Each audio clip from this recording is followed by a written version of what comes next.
I'm back again, y'all. I gotta go get to the fish market, which I was ready to do, but I have to.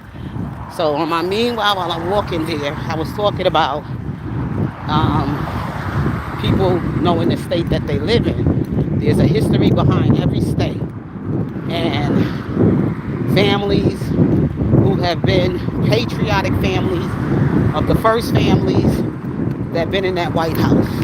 And if you don't know the history of these dead presidents, and you living in states, and you got to find out about who was what in every state of these 52 states of this United States of America, and they left behind things for us to continue to do for this nation.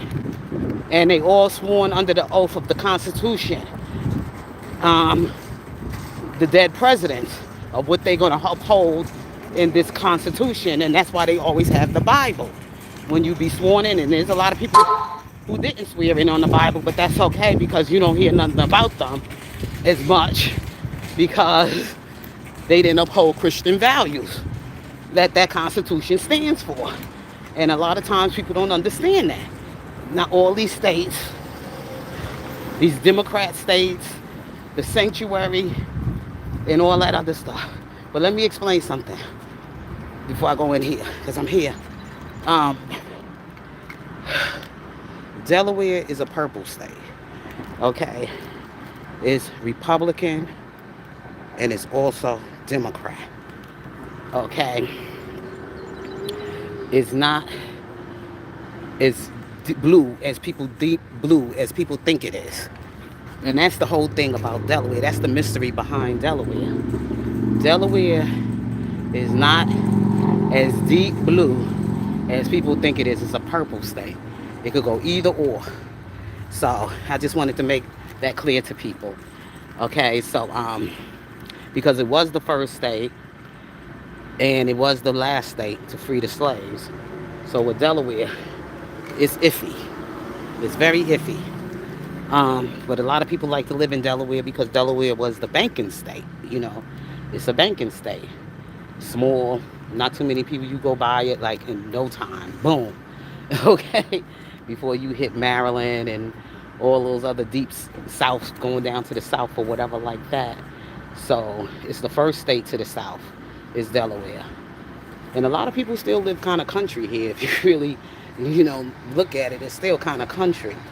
Um, with the values of it and everything else like that, the values, the family values in Delaware and everything is very strong in Delaware. I could say that much. And that's what most states try to do. They try to keep their states conservative, especially in the South, and with conservative values. Christian conservative values in the South. It ain't like up in the North. The North is where all the, people went up to the North for the industry and other things, the wildlife, the party life, and no really no restrictions on a lot of things that they do. But it now has to come that way because too many people living here undocumented and shouldn't be here in the United States of America, and they didn't come here legally, so they have to crack down on immigration real hard. Okay, they never really enforced it before because people were following the rules and the regulations and everything they had to do to get in. I mean, we had some people breaking into the United States undocumented and committing crimes or whatever, but it hasn't been this bad the way it has been in the last, you could say, 4 or so more years, 8 years or so, because it wasn't always like this. Oh, thank you. I'm wearing my sundress with this little vest on, but thank you. I appreciate that. Yeah. So I'm just saying, like, a lot of people don't really understand all of those things. They just come here and they think they're just going to just say, oh, freedom, but it doesn't go like that. You ain't having no freedom until you know the rules and the regulations and how to live in this country. And if you break any of them, they'll come back after you broke a crime 5 years ago, and they come looking for you. You could have like had a whole lot of outstanding parking tickets, and that could be a crime if you're not a citizen of the United States of America. That could be a crime to get you deported. Because you let them get away with a little, they're going to try to get away with much. So they try to catch them before it even go further.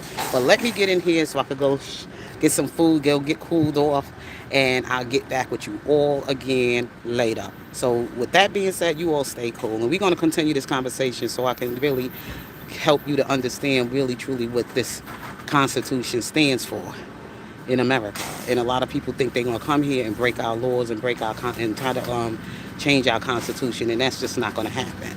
Okay? Because all of that was written in stone, and that was left behind for us to continue to do for those who fought and died to stand for Christ over this nation. So with that being said, peace.